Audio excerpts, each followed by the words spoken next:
my friends, I often get asked a lot about how do you get done the things that you get done. And there's a lot of factors that go into that. Number one, though, I've been thinking about this as I was walking.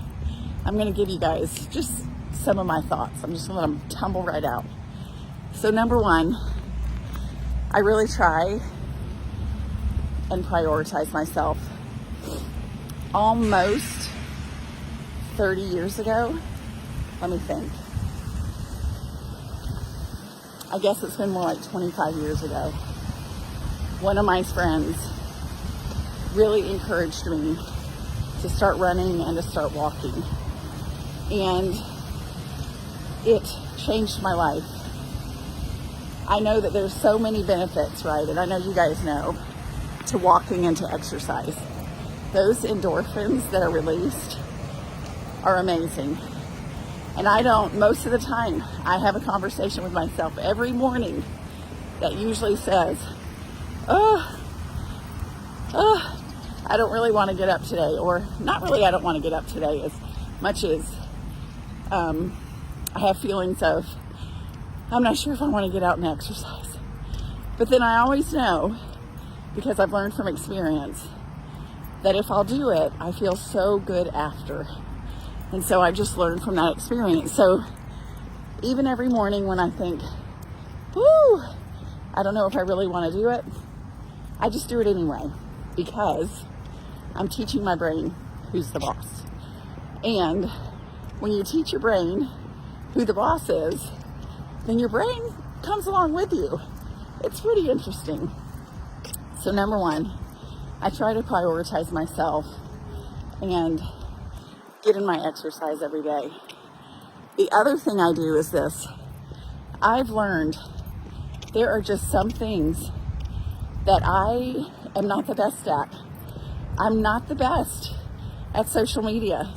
I'm not good at putting all the things everywhere where they need to be. That I have left up to my cute friend Angela. She handles that, and we pay her to do that. And I'm willing to do that because it's not my forte. It's not my thing. And so what I try to remember is you can't do everything, and surround yourself with the people that can help you and be willing to pay for it. So that's number two. I get a lot of help, you guys, being able to do all the things that I do. Number three, I try to stay organized in my life. I have a calendar that I follow. Now, as I've added Miss Annie's, I've always had Miss Annie's school, but as I've added Miss Annie's home and kitchen and all kind of the little extra things that I've had to do over there, I gotta perfect my little program because it's not going as well as I would like. And when I don't feel organized, I feel a little disjointed. I worry that I'm going to forget a little something. So I try to stay organized. I'm not perfect at it, but I have a system that works for me when I really try to use it. Number four, I give myself a lot of grace.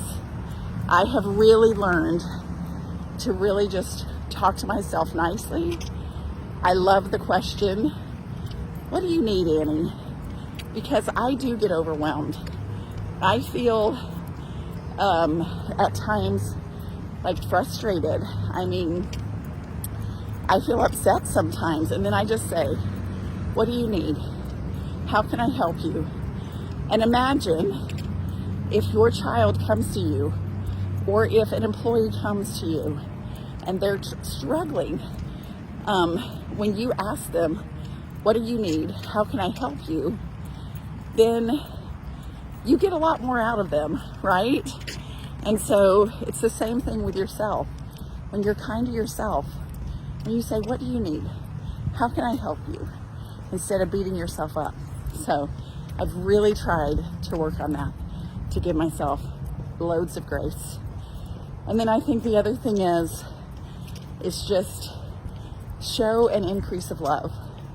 So in my life, with just the people that I work with my family, with my children, with Daryl, like when all else fails and you're not really sure about where those relationships are landing, I always go back to love, because you can never go wrong when you show an increase of love, because it helps the other person, but it really helps you. And so to me, again, going back to, I prioritize myself, because when I'm okay, then I can manage all the other things in my life. So I just thought I would share that with you guys this morning. Just give you a little food for thought as I'm walking around this morning. Just want to tell you again, thanks so much for following us. I cannot believe we have over 200,000 followers now, you guys. I don't know. I don't even know what to say about it, except just thank you. Love you guys. Could not be here without you. Could not be here without sweet Mama Sue, who encouraged me and shared me first. She's amazing.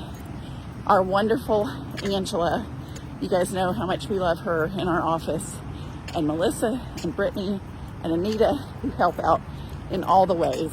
So love you guys. Have a beautiful day. And I'm just going to remind you to be stronger every day. Know that you can do hard things. Have hope. And remember that everything is figure outable. And I'll see you guys next time. Bye.